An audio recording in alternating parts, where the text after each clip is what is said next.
Assalamualaikum warahmatullahi wabarakatuh. Bismillahirrahmanirrahim. Alhamdulillahi rabbil alamin. Allahumma salli wa sallim ala sayyidina Muhammadin wa ala ali sayyidina Muhammad. Nawaina ta'alluma wa ta'lim, tadhakkura wa tazkir, wa naf'a wal intifa' wal ifada wal istifada wal hatta ala tamassuki bi kitabillah wa sunnati rasulillah wa du'a ilal huda wa dalala alal khair ibtigha wajhillah wa mardatihi wa qurbihi wa thawabihi subhanahu wa ta'ala. Qala al-muallif al-imam an-Nawawi fi kitabih arba'in nawawiyah nafa'ana Allah bihi wa bi ulumihi wa bi ulumi sa'iri salihin fi darain amin ila an qala al-hadithu tsabi' al-islam ismatun liman aslam.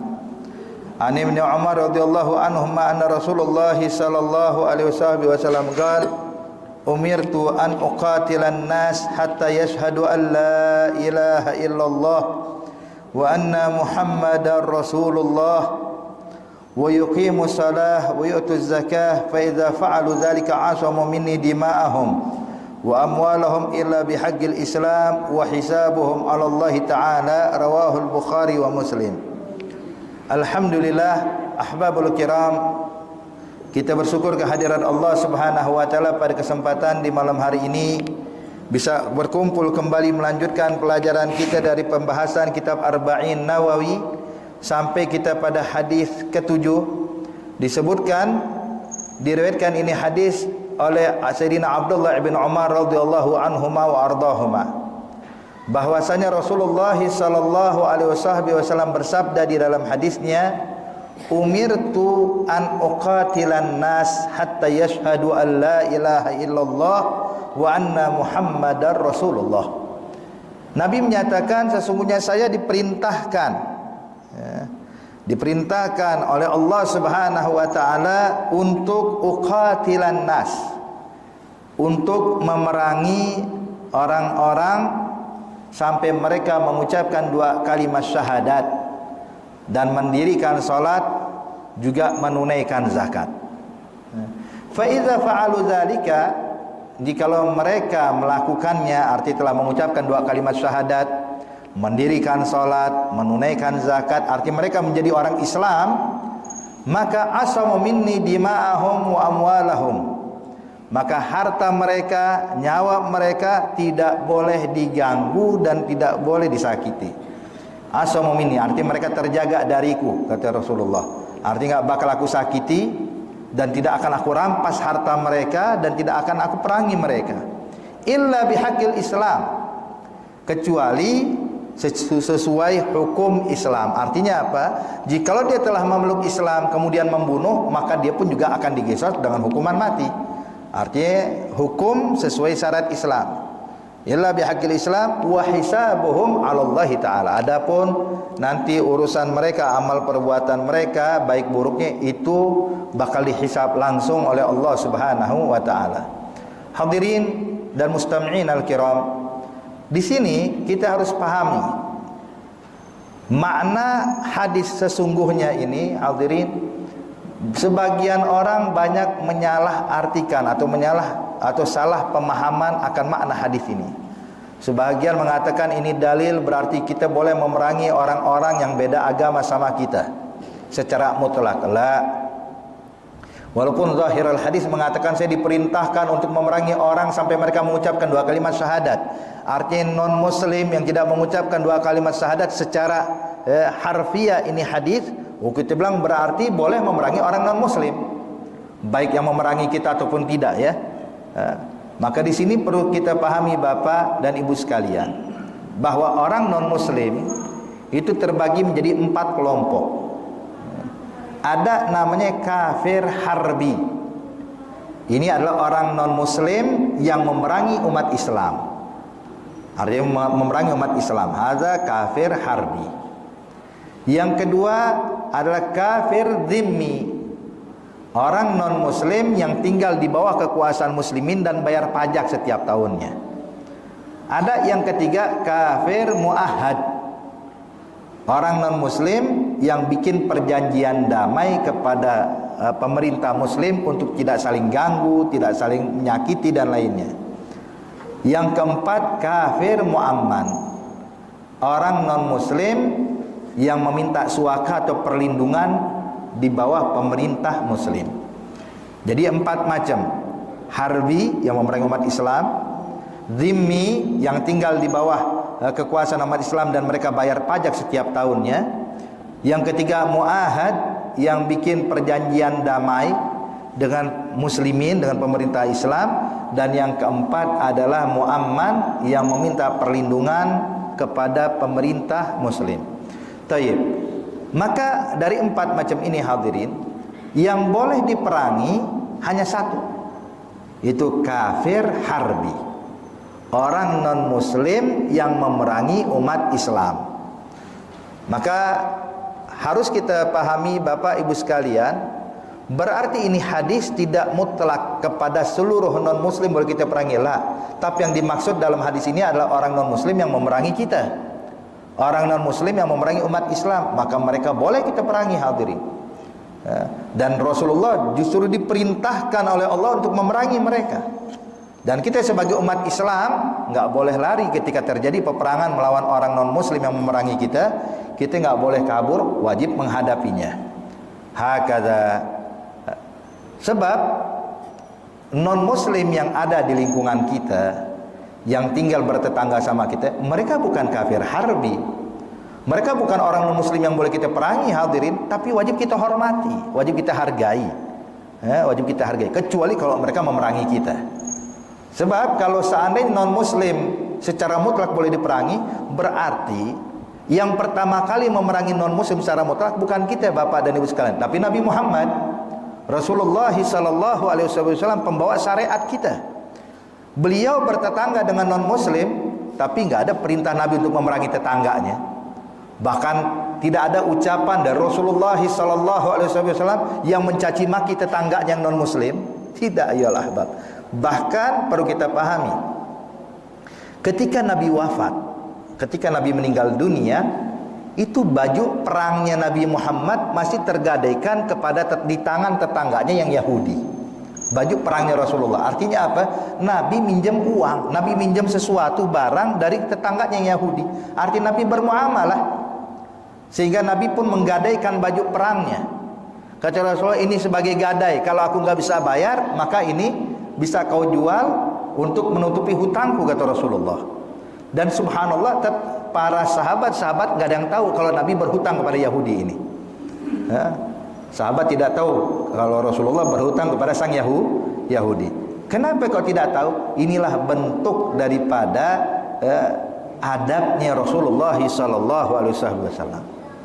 Sebab coba bayangin Bapak, kalau Rasulullah butuh makan untuk keluarganya, sebab itu berhutang itu kalau tidak salah sekitar berapa sok gandum dari Yahudi. Kalau Rasulullah ngomong ke sahabat, kira-kira sahabat bakal berebutan nggak ngasih Rasulullah? Berebutan. Nabi nggak bakal ngutang hadirin. Nabi tinggal ngomong aja, saya butuh makanan untuk keluarga saya. Sahabat bakal berbondong-bondong Pak, memberikan makanan, memberikan uang buat Rasulullah. Kalau mereka tahu Nabi butuh, jangankan butuh makan, butuh uang sekalipun, butuh sesuatu, para sahabat pasti membantunya. Tapi Rasulullah bukan orang yang mengambil kesempatan kalau mumpung dia seorang Nabi bisa minta semaunya dia. Lah. Ini makanya lihat sifatnya Nabi Muhammad yang luar biasa hadirin. Sampai sahabat baru tahu kalau Nabi berhutang setelah Nabi wafat. Dan Nabi menggadaikan baju perangnya bukan di tangan muslim. Sebab kalau Nabi menggadaikan di tangan muslim, ini sahabat kalau minjemin sesuatu pada Rasulullah nggak minta dibayar, ambil ya Rasulullah, nggak perlu pakai gadai. Tapi karena di tangan Yahudi, Rasul menggadaikan barang hadirin, subhanallah. Makanya di sini lihat, Nabi bertetangga sama non muslim tapi Nabi nggak perangi dia. Bahkan diriwayatkan hadirin, ada tetangga Rasulullah, dikisahkan dan kisah ini ma'ruf, ada satu tetangga Rasulullah yang kadang-kadang khidmah dengan Nabi Muhammad, ngebantu Rasulullah. Pemuda ketika dapat kabar kalau dia ini sakit keras, maka Nabi menjenguknya. Coba lihat Pak, mungkin jarang di antara kita yang menjenguk tetangga kita yang non muslim ya.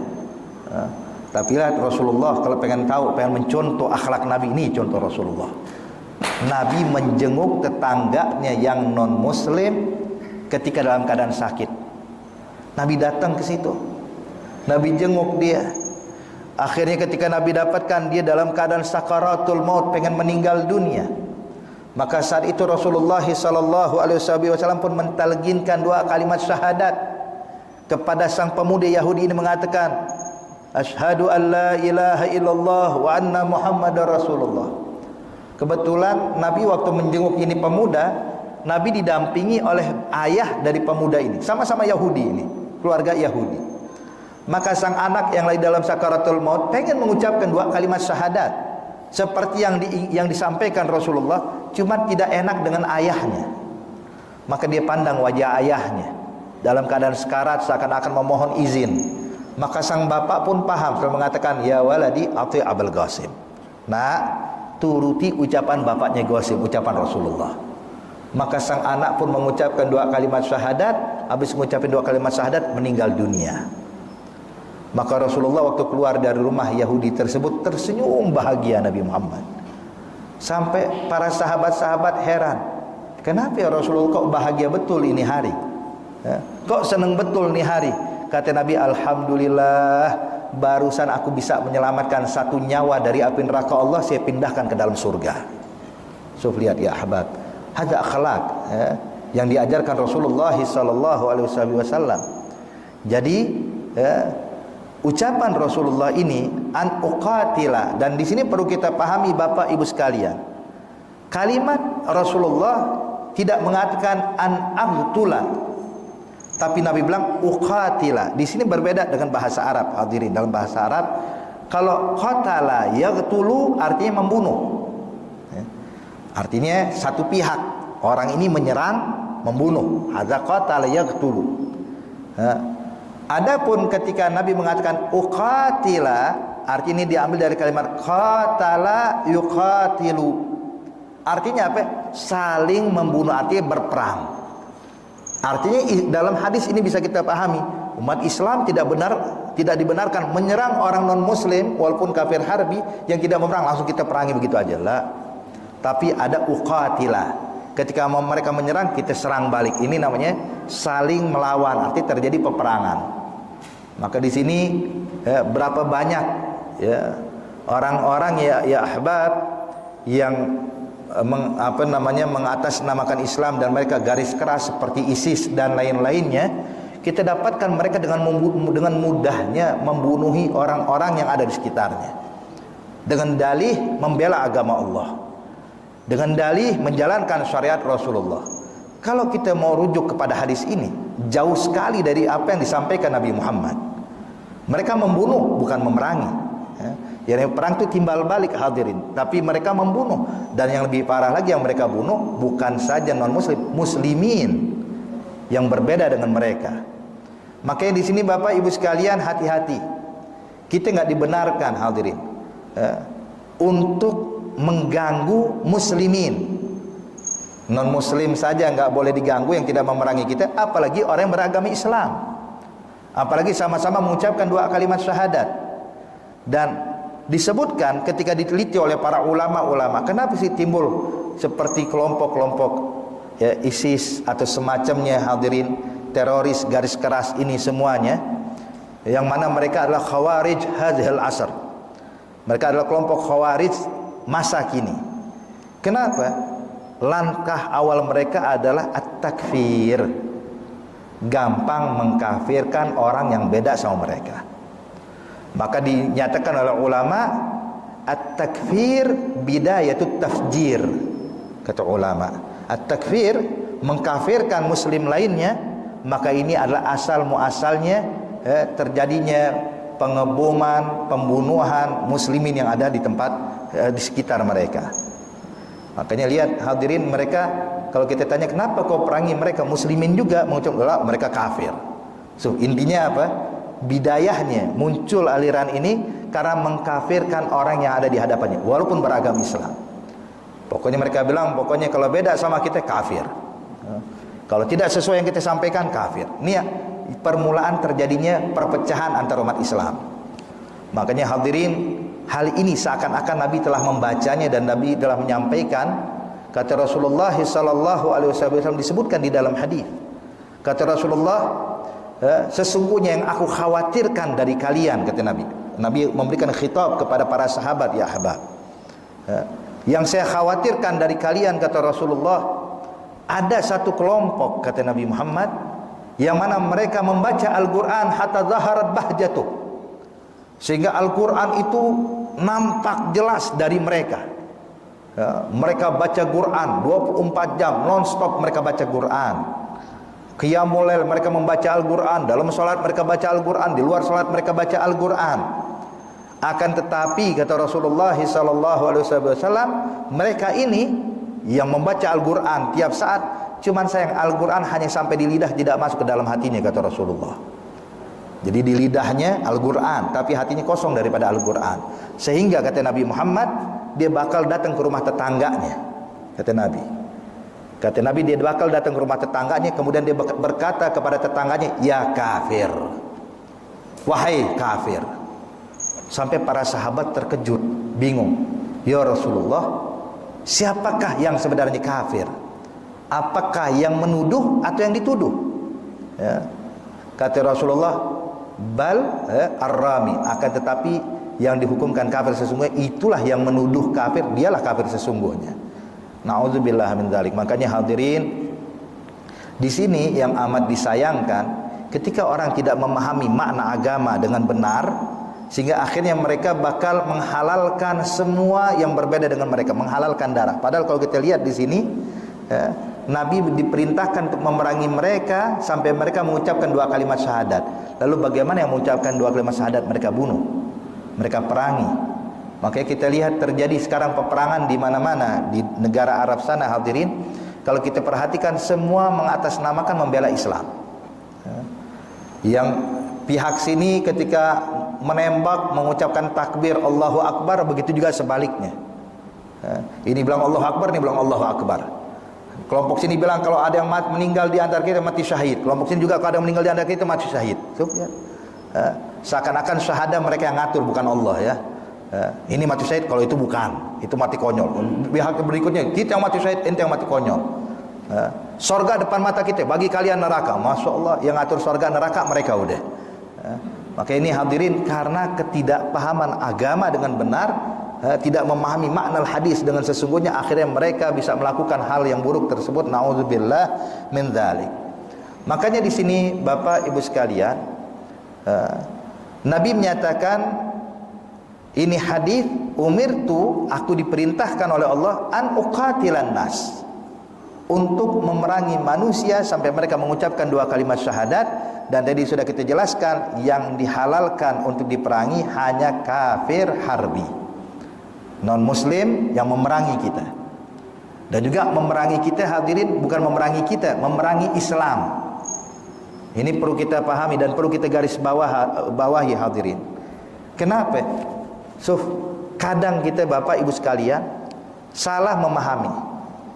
Kita ini muslim, kita ini adalah bukan Islam. Paham ya? Kita ini muslim, bukan Islam. Islam itu agama, muslim itu kita. Sehingga kadang kita dapatkan Bapak Ibu sekalian, kalau ada orang mengganggu kita, apalagi dari non-muslim, non-muslim tetangga kita ada selisih urusan tetangga, ya. Ini bangun tembok begini, ini seperti ini, urusan dunia. Terus ini tetangga nyaci maki kita, bilang dasar engkau begini-begini, bilang oh ini menghina Islam. Lihat, kita lupa kita ini bukan Islam Bapak dan Ibu sekalian, kita ini muslim. Sehingga kadang kalau kita disakiti sama orang, bilang ini mengganggu Islam, ini pelecehan pada Islam, ini menghina Islam, ini menyakiti Islam. La haula wala quwwata illa billah. Ente muslim kan Islam. Ya. Kalau dia mencaci maki Allah, nah ini baru mencaci maki Islam. Tapi mencaci pribadi kita kok bisa jadi mencaci maki Islam? Ya. Akhirnya hadirin, dengan cara kayak begini maka terjadi keributan di mana-mana. Kenapa? Sebab kita nggak memahami siapa diri kita sesungguhnya. Ya. Coba bayangin kalau yang ganggu non muslim nyaci maki kita, bilang ini mengganggu Islam. Tetapi sesama muslim mengganggu kita, nggak pernah keluar ucapan ente mengganggu Islam. Ya. Kenapa dibedakan di sini ya? Maka jelas sekali hadirin, tidak dibenarkan, ya, tidak dibenarkan. Bahkan di masa Sayyidina Umar Ibn Al-Khattab radhiyallahu taala anhu ardah, pernah diriwayatkan ketika Sayyidina Umar memerintahkan untuk perluasan Masjid An-Nabawi. Ya. Kata Sayyidina Umar Ibn Al-Khattab, ini karena masjid yang dibangun Rasulullah sudah tidak bisa memadai lagi. Kenapa? Muslimin makin banyak. Sebab masa zamannya Sayyidina Umar itu dikenal dengan masa futuhatul Islam. Islam tersebar ke berbagai macam penjuru dunia, sampai ke Persia, sampai ke Romawi, sampai ke Mesir, sampai ke berbagai macam tempat, sehingga muslimin bertambah banyak. Hingga akhirnya Sayyidina Umar Ibn Al-Khattab melihat Masjid Nabawi udah nggak bisa menampung jamaah karena membludak. Maka Sayyidina Umar bilang, ini Masjid Nabawi perlu diperluas demi bisa menampung muslimin. Akhirnya diserahkan kepada satu sahabat yang untuk menjalankan pembangunan dan pelebaran masjid ini. Tentunya pelebaran masjid perlu membeli rumah-rumah yang ada di sekitar Masjid Nabawi demi masjid bisa dilebarkan. Kebetulan ada satu rumah Yahudi non muslim hadirin. Ini Yahudi punya rumah bertetangga dengan Masjid Nabawi, kebetulan masuk kawasan perluasan.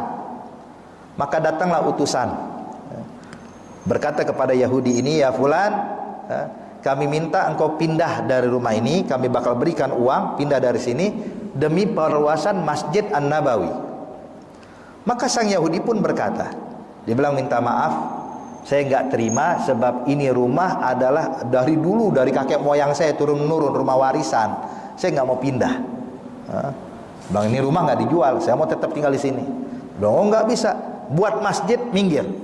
Ini buat rumah ibadah umat Islam, kita mayoritas, minggir. Kata Yahudi, abadan, saya enggak mau. Akhirnya sahabat ini berkata, dia bilang, kalau engkau tidak pindah ya Yahudi, kami akan paksa gusur rumahmu, tidak peduli, pokoknya cuma sekedar pemberitahuan, bukan minta izin. Jadi tolong pindah. Enggak mau, saya kasih waktu berapa hari, ini pindah. Maka sang Yahudi merasa terzalimi, sebab dia nggak ngerti dengan Islam segala macam, apalagi buat masjid hadirin. Akhirnya dia berangkat menuju Amirul Mukminin Sayyidina Umar Ibn Al-Khattab. Dia bilang, ya Amirul Mukminin, apakah benar engkau memaksa kami untuk pindah, sedangkan itu rumah turun-menurun rumah warisan ya Amirul Mukminin. Kami nggak mau pindah, tapi masalahnya bawahan engkau memaksa saya. Bahkan dia paksa kalau anda nggak pindah bakal dirubuhin tuh rumah. Kata Sayyidina Umar, oh begitu, gal marhaba, khalas, tunggu sebentar. Sayyidina Umar ngambil tulang hadirin, kemudian tulang tersebut diambil belah oleh Sayyidina Umar, digaris oleh Sayyidina Umar. Digaris seperti itu. Kata Sayyidina Umar, berikan kepada wakilku yang meminta engkau pindah secara paksa itu. Bilang, apa? Hazihi risalah, ini suratku buat bawahanku. Ini Yahudi bingung, surat bukan tulisan, tulang yang digores dengan belati. Berangkat, ini ketemu dengan wakil Sayyidina Umar itu, dia bilang, ya fulan, galabek, aneh punya surat dari Amirul Mukminin. Kaget, engkau berjumpa dengan Amirul Mukminin? Dia bilang, iya. Bilang, mana suratnya? Diunjukin, tulang ada garisan belatinya. Pas ngeliat tulang ada garisan, gemeteran hadirin. Bilang, oh kalau gitu baik, rumah ente nggak jadi kita gusur, kita perluasannya ke arah sana, katanya, ke arah sebaliknya, bukan ke arah rumah ente. Rumah ente tetap gak bakal kita ganggu, kita bakal pindah ke arah sana perluasannya. Sampai Yahudi ini bingung. Dia bilang, memang apa sih isi suratnya Amirul Mukminin buat ente? Dia bilang, ente nggak paham. Dia bilang, nggak paham. Ini ibaratnya surat ini seakan-akan bilang, kalau ente tetap paksa tuh Yahudi pindah, aneh bakal bikin ente kayak begini, aneh hukum ente. Maka aneh nggak berani. Dia bilang, khalas, rumah ini nggak bakal kita rubuhkan, kita bakal perluas ke arah tempat lain. Bang, subhanallah, ini Yahudi terkejut melihat, dia ngerasa saya minoritas non muslim, tapi Amirul Mukminin menghargai saya sampai seperti ini. Kata ini Yahudi bilang, fulan, galabek, tolong ulurkan tanganmu. Dia bilang, ada apa? Saya pengen masuk Islam aja udah. Ngelihat kayak begini mendingan saya masuk Islam. Kenapa? Agama ini nggak timbang pilih, nggak pilih kasih. Dia bilang, saya mau masuk Islam. Maka begitu dia mengucapkan 2 kalimat syahadat, dia bilang sama wakilnya, jangan lanjutkan perluasan ke arah rumah saya, dan ini nggak perlu bayar. Rubuhkan rumah saya rela buat masjidnya Nabi Muhammad. So, lihat hadirin, Hakada. Cuman asyahid di sini lihat bagaimana muamalah kepada orang non muslim, apalagi Nabi menyatakan dalam hadis kata Rasulullah. Yang artinya kata Nabi Muhammad, jikalau engkau bertetangga dan tetanggamu beragama Islam dan dia masih kerabatmu, maka dia punya 3 hak yang harus kau penuhi. Hak karena dia tetangga, hak karena dia beragama Islam, hak karena dia masih kerabatmu kata Rasulullah. Dan jikalau engkau punya tetangga muslim tapi bukan kerabatmu, maka tetanggamu punya 2 hak. Apa itu? Hak karena dia tetangga dan hak karena dia beragama Islam. Dan jikalau engkau punya tetangga non muslim, maka dia punya satu hak yang wajib kau penuhi, hak karena dia tetangga kata Rasulullah. Hakada. Jadi bukan berarti memerangi orang non muslim secara mutlak Bapak Ibu sekalian ya. Hanya non muslim yang memerangi umat Islam. Taib. Kemudian sampai mengucapkan 2 kalimat syahadat. Dan mengucapkan 2 kalimat syahadat ini harus dibuktikan. Artinya bukan dibuktikan, artinya sampai dia ucapkan dan dia lafazkan. Dan kita nggak dituntut Bapak Ibu sekalian untuk mencari tahu benar nggak udah ngucapin dia.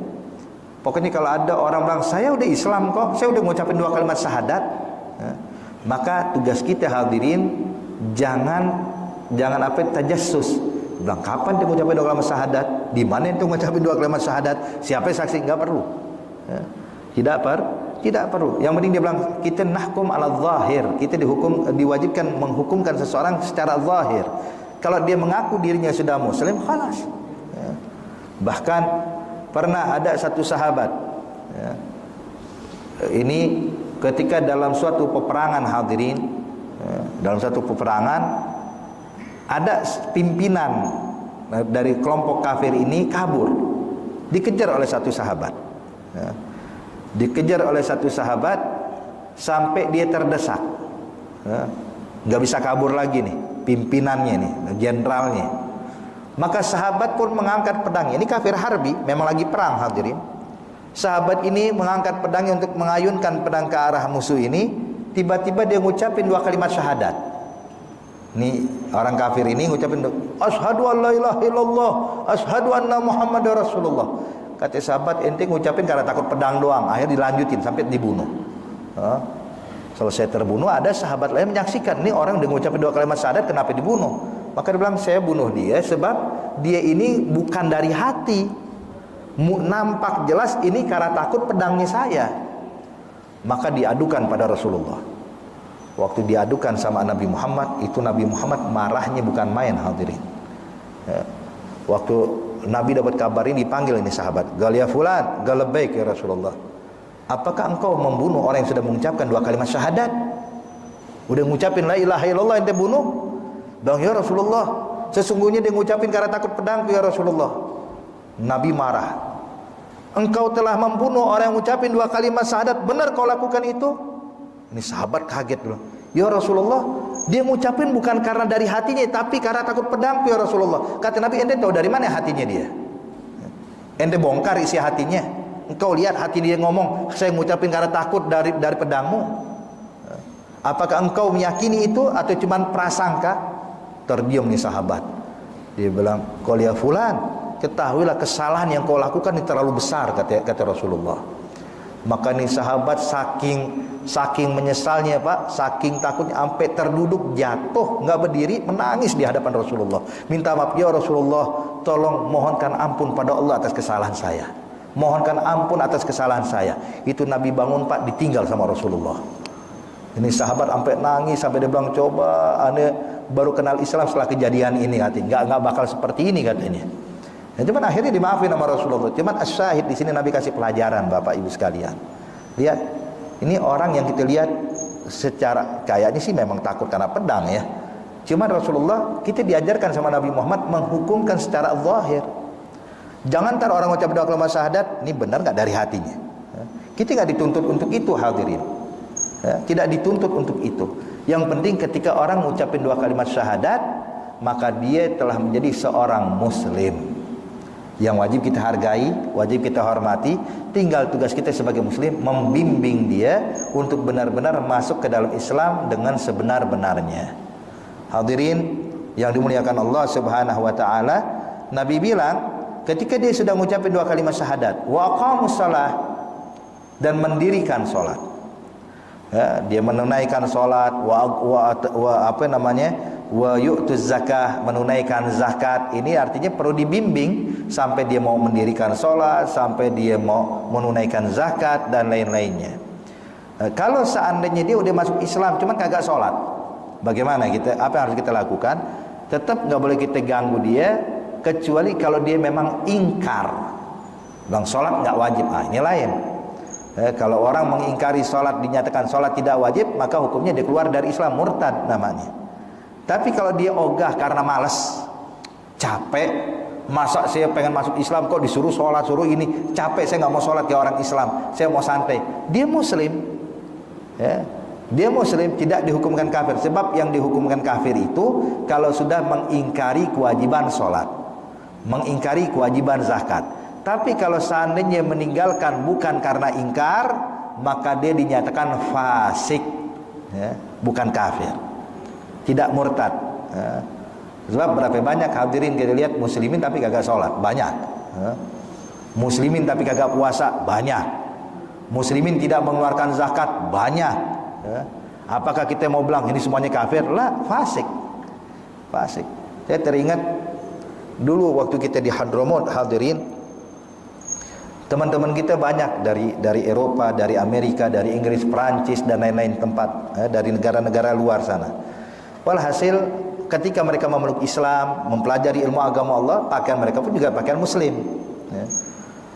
Sampai ada satu turis, ya, ini turis datang dari Jerman. Ya. Ini turis, masya Allah, hartawan hadirin. Ya. Dia waktu cerita kepada kita, dia udah berjalan mengelilingi dunia, bahkan ke negeri Indonesia ini udah berulang kali katanya. Dia udah masuk ke sini, masuk ke sana, segala macam. Dan dia bilang, saya telah mencicipi semua agama kecuali agama Islam.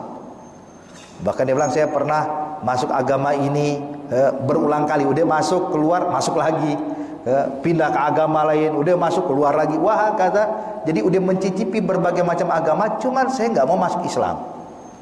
Tapi begitu dia masuk ke Hadramaut, kota Tarim, kaget, terkejut. Kenapa? Melihat orang-orang yang rambutnya pirang, orang-orang Amerika, orang Swedia, orang Inggris, tapi memakai pakaian Islam, pakai gomis, pakai peci, pakai imamah.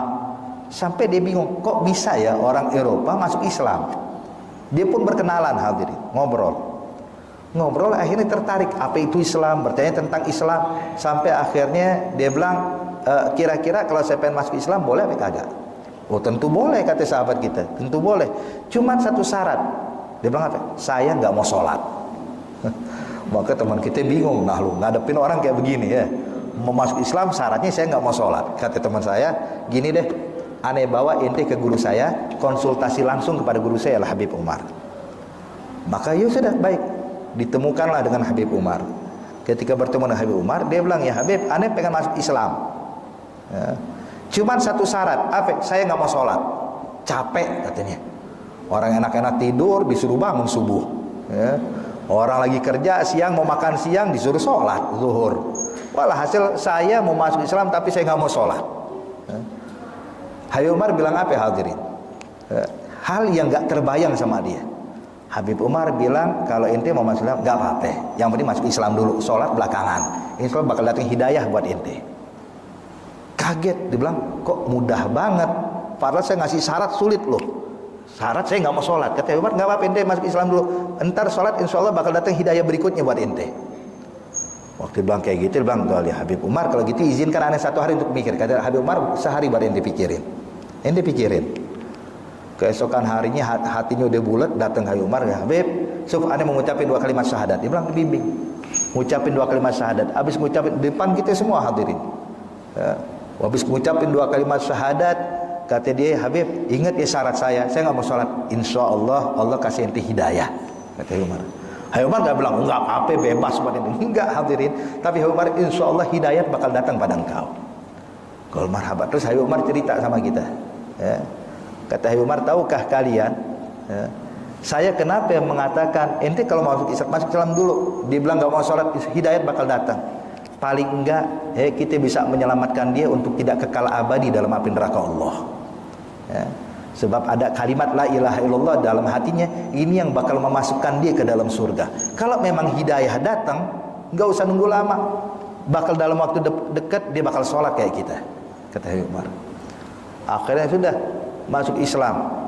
Itu dijamu oleh Habib Umar sampai keesokan harinya pas kita lagi sholat subuh, hadirin ya. Pas lagi sholat subuh, lagi sholat tahu-tahu nih hamba Allah datang nih, mu'allaf yang bilang kagak mau sholat pak, datang ya. Mungkin karena dia malu ya, dia nungguin orang pas sholat. Begitu orang sholat dia masuk berdiri ikut sholat sama kita, cuman masih nengok kanan nengok kiri, nggak tahu nih gerakan ini apa lagi katanya. Kita ruku dia ikut ruku, kita i'tidal dia ikut i'tidal. Begitu kita tahiyat akhir, begitu salam Umar, assalamualaikum warahmatullah, assalamualaikum warahmatullah, dia berdiri langsung kabur ya. Kenapa ya? Malu sebabnya ya. Akhirnya kita ngeliat subhanallah, benar kata Umar, nggak mesti nunggu lama ya. Dia baru ngomong masuk Islam habis Isya tuh kejadian, dia masuk Islam, subuh dia sholat ya.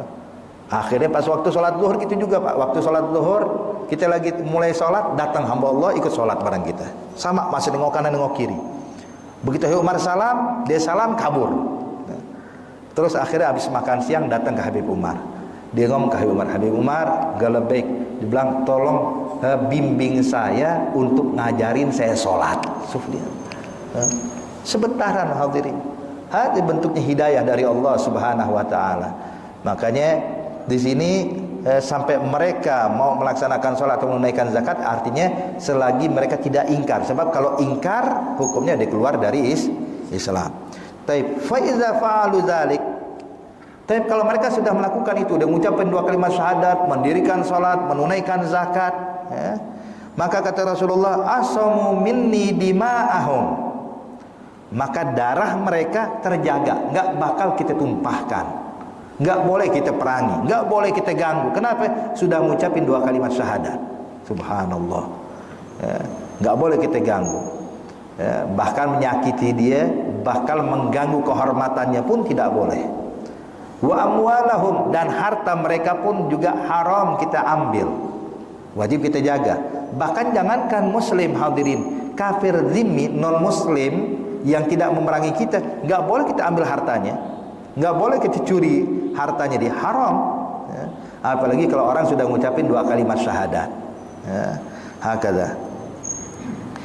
Kemudian illa bihaqqil Islam, kecuali dalam hukum Islam, sesuai hukum Islam. Artinya kalau menghilangkan nyawa, kalau qisas maka hukuman mati ya.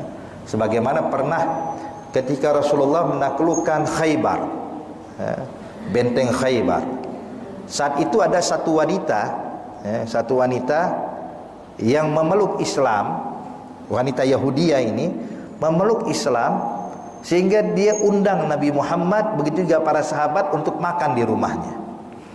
Cuman dia pengen tahu, ini Nabi Muhammad benar-benar Nabi atau bukan. Tapi dia ngucapin 2 kalimat syahadat, cuman dia pengen tahu benar Nabi apa kagak nih. Akhirnya dibuatkanlah kambing guling hadirin, cuman dibubuhi racun. Sehingga dia lihat kalau Nabi Muhammad benar Nabi, dia bakal selamat. Tapi kalau bukan Nabi, cuma ngaku-ngaku doang, dia bakal mati katanya. Maka subhanallah dibubuhkan racun, itu kambing dihidangkan. Maka waktu dihidangkan, waktunya makan, Rasulullah pun mengambil. Dia pun, ini perempuan melihat. Melihat ketika Nabi mengambil itu daging, dan sahabat juga mengambil itu daging. Pas Nabi menempelkan daging ke mulutnya, maka Nabi mendengar kambing guling ini nih berbicara, mengatakan la ta'kulni fa inni masmum, jangan makan aku ya Rasulullah, sungguhnya aku beracun. Maka Nabi pun melepaskan dan mengatakan kata Rasulullah, la ta'kulu, jangan ada yang makan kata Rasulullah. Cuman satu sahabat dia keburu masuk, satu orang sahabat keburu masuk makan, kemudian langsung meninggal dunia. Maka Nabi pun bertanya, apa yang membuat kau melakukan ini ya fulana? Bukankah kau telah mengucapkan 2 kalimat syahadat? Qalat na'am ya Rasulullah, saya melakukan ini cuma ingin ngetes benar enggak engkau utusan Allah. Ternyata betul kau utusan Allah. Maka kata Nabi Muhammad, engkau akan aku maafkan atas kesalahan engkau kepada saya tapi hukum tetap hukum, qisas tetap qisas, kata Rasulullah. Kenapa? Sebab gara-gara makan ini engkau membuat satu orang meninggal dunia dari sahabatku, maka sekarang bakal ditegakkan hukum qisas. Qisas, maka ini perempuan bilang, siap ya Rasulullah, saya bakal mati dengan terhormat. Kenapa? Sebab saya yakin agama yang saya anut ini adalah agama yang benar. Diqisas sama Rasulullah. Artinya apa? Bukan karena dia menyakiti Rasulullah, lah, tapi haqqil Islam. Kalau seandainya saat itu tidak ada sahabat yang meninggal dunia, dia nggak bakal diapa-apakan sama Rasulullah, bisa dimaafkan. Cuman gara-gara dia ada satu sahabat meninggal, maka hukum qisas yang ditegakkan oleh Rasulullah sallallahu alaihi wasallam illa bihaqqil Islam.